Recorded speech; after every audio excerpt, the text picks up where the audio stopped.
Every year, over 2 million visitors flock to marvel at a dinosaur that, by law, should never have left Mongolia.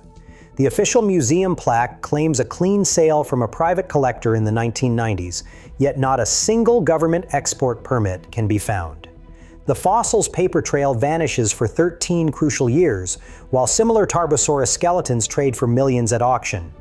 If the story is this simple, why have experts warned the museum behind closed doors? And why does Mongolia demand its ancient giant back? The answers begin with a missing document and an accusation of international theft. Mongolia's claim stands on the foundation of its national law, which has treated fossils as state property for a century. Since 1924, exporting dinosaur remains without explicit government approval has been strictly forbidden. This is not a vague guideline or an old regulation gathering dust. It is a legal baseline that courts in the United States, France, and other countries have cited directly when returning smuggled Tarbosaurus skeletons. Yet for the specimen displayed in the museum, there is no trace of a Mongolian export permit anywhere in the acquisition files.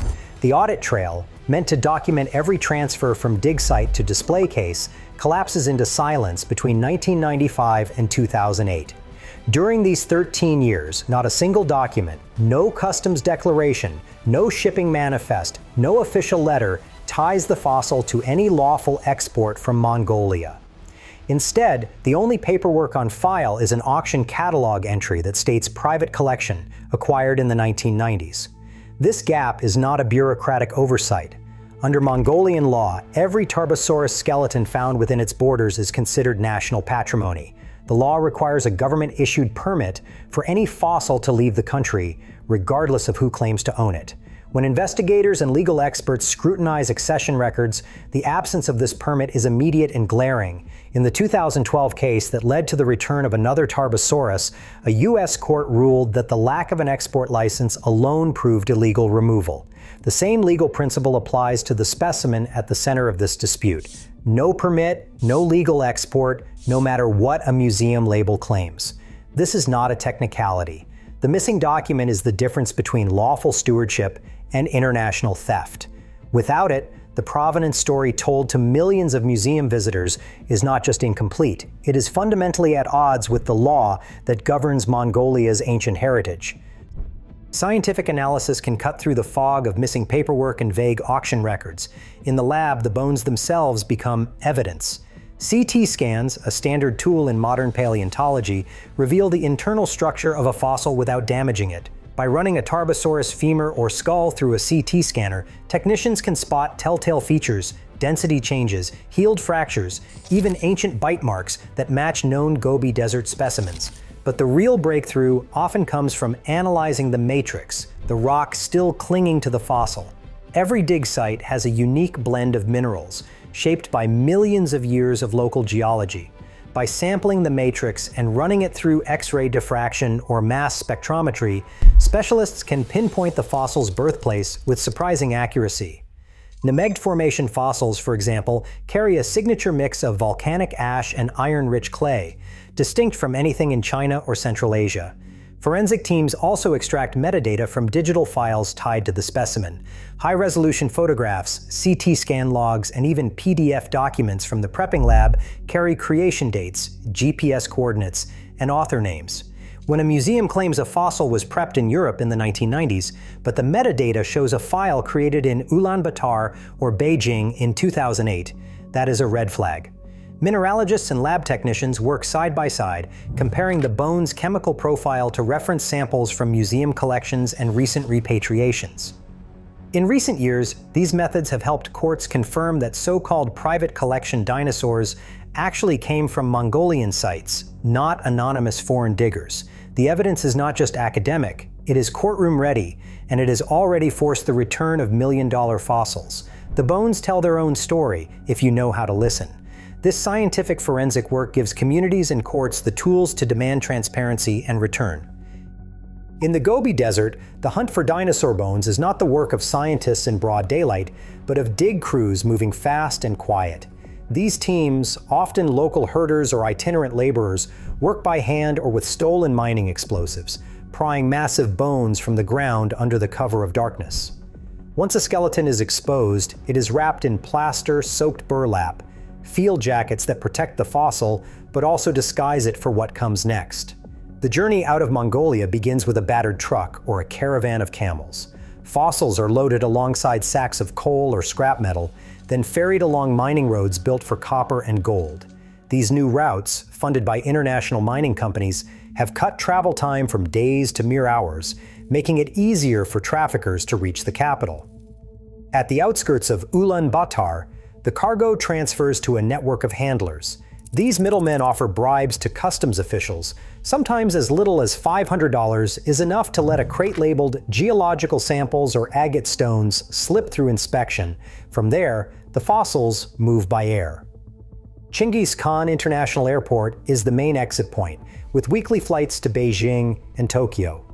In the cargo holds, field jackets are declared as minerals or educational rocks, complete with fake paperwork. Once in China, the specimens enter sprawling free trade zones, where customs checks are minimal. Here, the bones are repacked, sometimes relabeled, and sent onward by air to London or New York, or by container ship to Europe. Freight manifests list the cargo as sculptures or stone carvings, masking the true nature of the shipment. At each transit node, Beijing, Tokyo, London, handlers specialize in laundering provenance.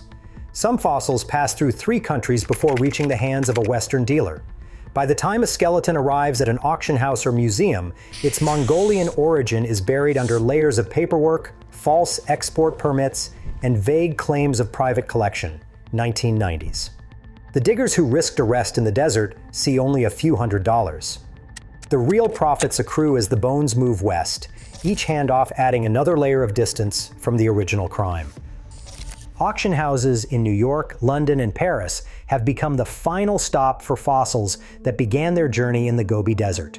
In glossy catalogs, a Tarbosaurus skeleton might appear as Lot 27 and be described simply as from a private European collection acquired in the 1990s. There are no details about its path out of Asia, no mention of export permits, and no names attached to the supposed original owner. The language is intentionally vague, just enough to satisfy a minimum threshold for due diligence, but never enough to withstand real scrutiny. Inside the auction rooms, the story of the specimen is rewritten. Muddy field jackets and forged customs forms are replaced by polished display stands and a narrative of rarity. Bidding often starts at $500,000. The final hammer price can reach $1.5 million, sometimes more.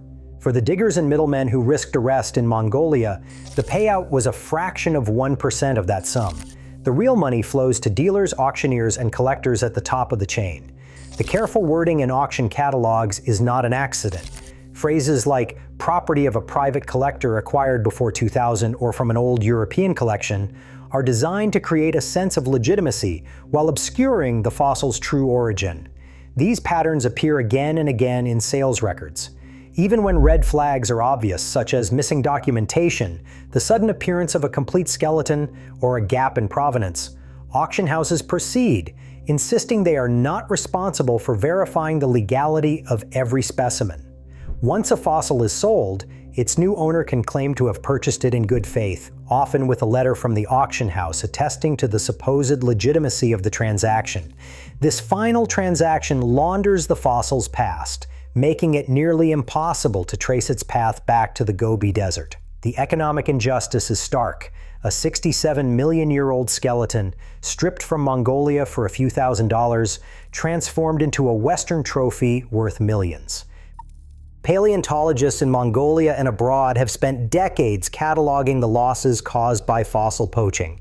Each time a Tarbosaurus skeleton leaves the Gobi Desert in secret, a chapter of prehistoric life is erased from science.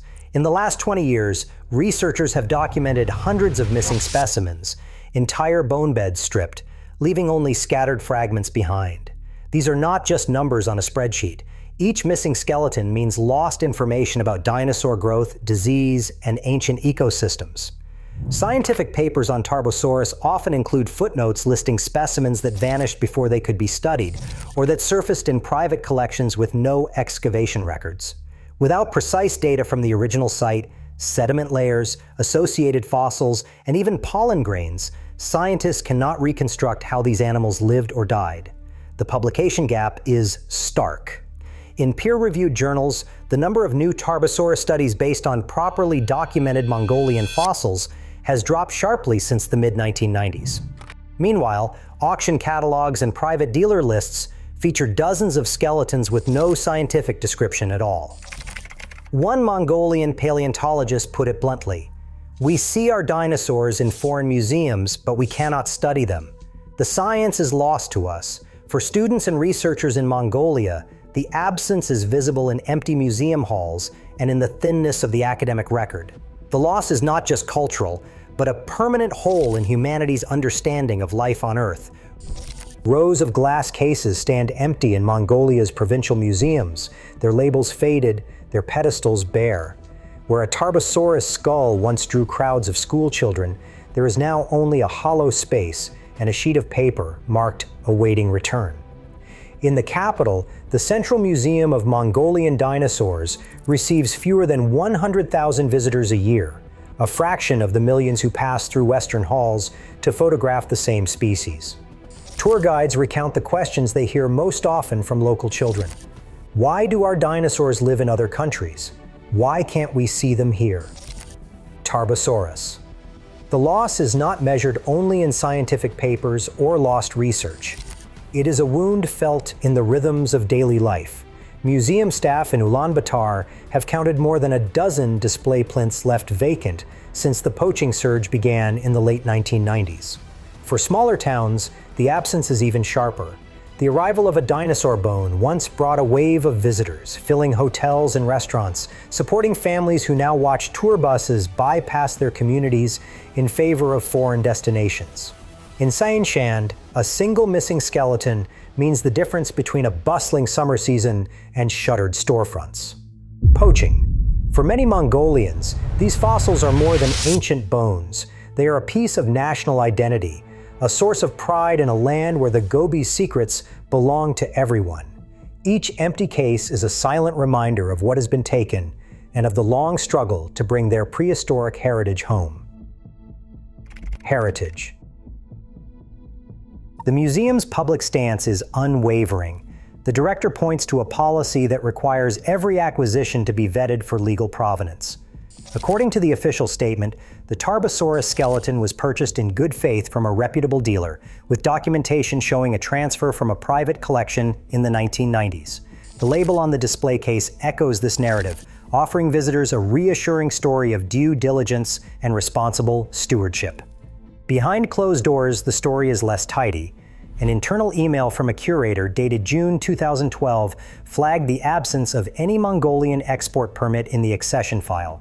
The curator referenced the museum's own acquisition policy, which states that fossils of potential foreign origin must be accompanied by clear documentation of legal export from the source country.